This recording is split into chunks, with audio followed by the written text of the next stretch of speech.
السلام علیکم، میرا نام شرجیل حاشر ہے۔ بائی پروفیشن میں ایک جرنلسٹ ہوں۔ تو زیادہ تر خبریں لوکل لیول پر کرائم سے ریلیٹڈ ہوتی ہیں، تو بہت سے میرے جو جاننے والے ہیں وہ ڈیمانڈ کرتے تھے کہ یہ جو آپ کرائمز کی رپورٹنگ کرتے ہیں اس حوالے سے جو سچی کہانی ہے وہ سنایا کریں۔ تو اسی سلسلے میں نے اپنا یہ ولاگ شروع کیا۔ تو آج جو میں کہانی سنانے جا رہا ہوں، سچی کہانی، اس سے پہلے میں آپ کو بتاؤں کہ میں اس ولاگ میں جو بھی سچی کہانیاں سنایا کروں گا وہ زیادہ تر انٹرنیشنل لیول پہ جو بہت زیادہ مقبول ہوئی ہیں وہ سناؤں گا۔ تو آج جو میں کہانی سنانے جا رہا ہوں اس کا تعلق جنوبی کوریا کے شہر سیول سے ہے۔ سیول کا ایک ایسا نوجوان قاتل جس نے پہلے تو قتل کرنے کے لیے وجوہات ڈھونڈی کہ میں قتل کیوں کروں، ایک ایسا سنگی قاتل۔ پھر اس کو قتل کرنے کی 2 وجوہات مل گئیں اور اس کے بعد اس نے بے گناہ شہریوں کے قتل کرنے کا سلسلہ شروع کر دیا اور انتہائی بے دردی سے وہ ان مقتولین کو قتل کیا کرتا تھا۔ تو اس قاتل کا نام تھا یو سینگ چول۔ یہ پکڑا تو گیا لیکن بدقسمتی سے اس وقت ساؤتھ کوریا میں سزائے موت پر پابندی لگ چکی تھی۔ تو اس کے بعد یہ ایسا قاتل تھا جس نے، جب پولیس نے اس کو پکڑا تو پولیس 20 قتل کے ثبوت جمع کر سکی اور پولیس کے مطابق کہ اس نے 20 قتل کیے ہیں، لیکن اس نے عدالت میں یہ قبول کیا کہ میں نے 20 نہیں 26 قتل کیے ہیں۔ آپ اس کی ذہنی حالت سے اس طرح اندازہ لگا سکتے ہیں کہ سزائے موت پر پابندی ہے لیکن یہ عدالت سے مسلسل درخواست کر رہا ہے کہ مجھے سزائے موت دی جائے۔ اگر مجھے سزائے موت نہ دی تو میں جیل سے باہر آ گیا تو میں پھر دوبارہ یہ سلسلہ شروع کروں گا اور دوبارہ قتل کروں گا۔ تو اب میں آپ کو بتاتا ہوں سیول کے بعد۔ یہ جو قاتل یو سینگ چول تھا، انتہائی غریب گھرانے میں پیدا ہوا۔ اس سے جس بستی میں رہتا تھا وہاں سے کچھ فاصلے پر کچھ امیر لوگوں کی سوسائٹی تھی۔ تو اس نے اپنے بچپن سے یہ فرق دیکھا کہ غریبوں کے لیے زندگی اور ہے، امیروں کے لیے زندگی اور ہے۔ تو بچپن سے ہی اس کے خیال میں امیروں کے لیے یہ خیال پیدا ہوا کہ امیر لوگ اچھے نہیں ہوتے۔ اب یہ پتہ نہیں کیوں اس کے دل میں ایسا کیوں خیال آیا۔ خیر، یہ بچہ تھا اس وقت، پھر بڑا ہو گیا، محنت مزدوری کرنے لگا۔ 19-20 سال کی عمر میں اس کی شادی ہو گئی۔ تو شادی کے بعد اچھی زندگی گزر رہی تھی، ایک بیٹا ہو گیا۔ تو لیکن یہ شادی سے پہلے 2-3 دفعہ جیل بھی جا چکا تھا۔ تو یہ ایک دفعہ پھر پکڑا گیا۔ اس نے کسی کے ساتھ لڑائی کی تھی، اس کیس میں پکڑا گیا۔ تو اس کی بیوی کو پھر جب یہ پکڑا گیا تو اس کے پاس کا پتہ چلا کہ یہ ماضی میں بھی ایسے حرکتیں کرتا رہا ہے اور اس کا کریمنل ریکارڈ ہے۔ تو اس نے اس سے علیحدگی کا فیصلہ کیا۔ پھر وہ کورٹ میں گئی اور اس کو طلاق دے دی۔ تو یو نے اس کو بہت صدمہ لیا اس کا۔ تو اس نے فیصلہ کیا، کیونکہ یہ اس وقت جیل میں تھا جب اس کی بیوی نے اس کو طلاق دی۔ تو یو نے فیصلہ کیا کہ جب میں جیل سے باہر آؤں گا تو بدلہ لوں گا۔ پہلے تو اس کے ٹارگٹ صرف یہ تھے کہ میں امیر لوگوں سے بدلہ لوں گا، لیکن اب اس کے بعد اس کے ذہن میں یہ خیال آ گیا کہ عورتیں بھی اسی کیٹیگری کی ہیں، عورتیں اچھی نہیں ہوتی، بے وفا ہوتی ہیں. تو اب اس نے 2 ٹارگٹ سیٹ کر لیے اپنے، امیر لوگ اور اس کے ساتھ جو عورتیں ہیں ان کی جان لینے کا فیصلہ کیا. تو یہ جب جیل سے باہر آیا 2003 میں، تو صرف 14 دن کے بعد، جیل سے رہا ہونے میں 14 دن کے بعد، سیول میں ایک بہت مشہور پروفیسر رہتے تھے، میاں بیوی تھے. پروفیسر صاحب کی عمر 72 سال تھی اور ان کی بیوی تقریباً 65 سال کی تھی. یہ ان کے گھر گیا اور بغیر کسی وجہ کے ہتھوڑے سے ان دونوں کو انتہائی بے دردی سے قتل کیا. موقع سے فرار ہو گیا. اس کے چند دن بعد اس نے سیول میں ایک اور بڑا امیر کاروباری شخص تھا، اس کی بھی اسی طرح جان لی. ہتھوڑے سے اس پہ تقریباً 5-6 وار کیے، اسے موت کے گھاٹ اتار دیا. تو اب یہ سیول میں لاشیں ملنے کا سلسلہ شروع ہو گیا. لوگوں میں خوف و ہراس پھیل گیا کہ کوئی ایسا سفاک قاتل ہے جو ہتھوڑے کے ذریعے لوگوں کی جان لیتا ہے. پولیس بھی حرکت میں آ گئی، لیکن پولیس کے ہاتھ کوئی بھی کلیو نہ لگا. اچھا، اسی دوران یو کو پارلر پہ کام کرنے والی ایک لڑکی سے محبت ہو گئی. اس لڑکی کو بھی اس سے محبت ہوگی. وہ ویسے تو پارلر تھا، لیکن سیول میں زیادہ تر ایسا ہوتا ہے کہ پارلر کے پیچھے سیکس ورکرز کام کر رہی ہوتی ہیں. تو وہ لڑکی بھی ایک سیکس ورکر تھی. تو اس کے ساتھ عشق ہوا. یہ تھوڑا 3-4 مہینے بیت گئے، لیکن پھر اس لڑکی کو اس کے پاس کا پتہ چلا کہ یہ قتل جو اس نے کیا اس کے بارے میں نہیں پتہ چلا، لیکن یہ پتہ چلا کہ یہ کئی دفعہ جیل جا چکا ہے، تو اس نے اس کو چھوڑ دیا. اب سیول میں اور بھی کئی طرح کے لوگ تھے، لیکن اس نے ٹارگٹ صرف یہی کیا، یو نے، کہ پہلے تو میں صرف امیر لوگوں کی جان لے رہا تھا، لیکن اب میں ان سیکس ورکرز کی بھی جان لوں گا. تو اس نے کیونکہ وہاں نمبر لیا جہاں جو سیکس ورکرز ہوتی ہیں، کال کی، اپنے گھر بلایا. تو اس نے ہتھوڑے سے بہت سفاکیت سے اس کو موت کے گھاٹ اتار دیا. اچھا، اب وہ صرف یہی نہیں بلکہ موت کے گھاٹ اتارنے کے بعد اس نے اس کی لاش کے چھوٹے چھوٹے ٹکڑے کیے، تقریباً 17 سے 18 ٹکڑے کیے.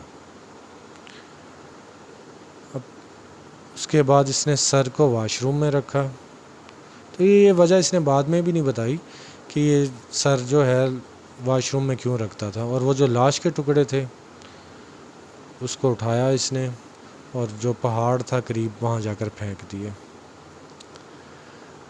پھر اس کے بعد اس نے ایک اور سیکس ورکر کو بلایا. تو اسی طرح یہ سلسلہ چلتا رہا، لیکن یو پولیس کے ہاتھ نہیں آیا. اچھا، اب یہاں جو پولیس تھی وہ یہ سمجھ رہی تھی کہ یہ جو امیروں کو قتل کر رہا ہے یہ کوئی اور سر پھرا ہے، اور جو سیکس ورکرز کا قتل کر رہا ہے یہ کوئی اور ہے. تو وہ 2 قاتل سمجھ رہی تھی، لیکن حقیقت اس کے برعکس تھی. یہ دونوں قسم کے جو قتل تھے وہ ایک ہی قاتل کر رہا تھا. تو پولیس اسی مخمصے میں رہی اور سمجھ نہیں آئی. اب 7-8 مہینے بیت گئے، سلسلہ چل رہا ہے، امیر بھی قتل ہو رہے ہیں اور اس کے ساتھ جو ہیں سیکس ورکرز وہ بھی قتل ہو رہی ہیں. کہ تبھی اچانک یہ جو سیکس ورکرز کا جو ہوٹل تھا، جو ان کا مالک تھا لڑکیوں کا، اس کو کال آئی ایک نمبر سے کہ مجھے ایک سیکس ورکر چاہیے۔ اب جب اس نے نمبر دیکھا تو اس کا ماتھا ٹھنکا، کیونکہ یہ نمبر وہ تھا جو اس کے پاس ایک لڑکی پہلے سیکس ورکر کے طور پہ کام کر رہی تھی اور تقریباً 7 مہینے سے غائب تھی، اور یہ نمبر 7 مہینے سے بند تھا۔ تو اب وہ اس سوچ میں پڑ گیا کہ اس کا کال کرنے والے کا ضرور کوئی نہ کوئی کنیکشن ہے اس لڑکی کے معاملے سے۔ تو اس نے پولیس کو کال کی۔ پولیس نے زیادہ سیریس نہیں لیا، اچھا جی آتے ہیں ہم چلے جائیں گے، یوزلی جو پولیس کر رہی ہوتی ہیں۔ تو خیر اب اس جگہ پر یو نے اس کو بلایا، سیکس ورکر کے مالک کو، کہ مجھے لڑکی چاہیے، آپ یہاں آ جائیں۔ اور اتفاق سے 10 منٹ پہلے پہنچ گیا، اور سیکس ورکر کا جو مالک تھا اس کو کال کی، پولیس ابھی پہنچی نہیں تھی، سیکس ورکر اپنے ساتھیوں سمیت وہاں پہنچا۔ اب یہ کیسا پتہ چلے کہ ان میں سے یو کون سا؟ تو اس نے پھر کال کی۔ جیسی اس نے کال ریسیو کی انہیں کنفرم ہو گیا کہ یہی وہ بندہ ہے، انہوں نے اس کو دبوچ لیا۔ تو اس کے کچھ دیر بعد پولیس بھی پہنچ گئی۔ پھر یہ اس نے اپنی ساری کہانی بتائی کہ میں یہ قتل کیوں کرتا تھا اور کس وجہ سے کرتا تھا، کیونکہ تھوڑی کہانی میں نے آپ کو پہلے سنائی ہے، باقی میں آپ سناؤں گا۔ تو یو کا کہنا ہے کہ بچپن سے ہی مجھے اس معاشرے میں جو امیری اور غریبی کا فرق تھا وہ بہت برا لگتا تھا، اور میرے ذہن میں یہ بیٹھ گیا کہ امیر لوگ غریبوں کا حق کھاتے ہیں۔ اور اس کے بعد جب اس کی بیوی نے اس کو طلاق دی تو یہ عورتوں کے بھی خلاف ہو گیا۔ اس سے پولیس والے نے پوچھا کہ تمہارا کبھی دل نہیں نرم پڑا یا کبھی خوف نہیں آیا؟ تو اس نے کہا کہ ہاں، مجھے ایک بار خوف آیا تھا، لیکن قتل کرتے ہوئے نہیں۔ میں ایک سیکس ورکر کا قتل کرنے کے بعد اس کی لاش کے ٹکڑے کر رہا تھا۔ ٹکڑے کرتے ہوئے میرے بیٹے کا فون آیا، تو اس وقت میں بہت زیادہ خوف زدہ ہوا تھا کہ کہیں میرے بیٹے کو پتہ نہ چل جائے کہ میں قاتل ہوں۔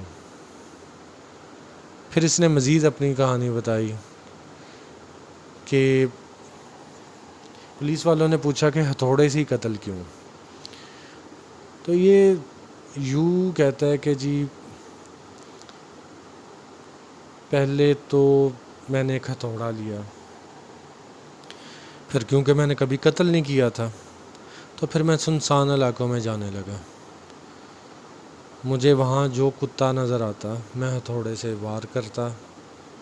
پہلے تو میں 5-6 وار کرتا تو کتے کی موت ہو جاتی، لیکن پھر میں نے اتنے کتے مارے کہ پھر میں صرف ایک ہی وار میں ان کی جان لے لیتا تھا۔ تو اس طرح اس نے ہتھوڑے سے قتل کرنے کا طریقہ سیکھا۔ پھر پولیس نے پوچھا کہ تم لاش کے ٹکڑے کیوں کرتے تھے اور کیسے کر لیتے تھے؟ اس نے بڑی ایک عجیب بات بتائی کہ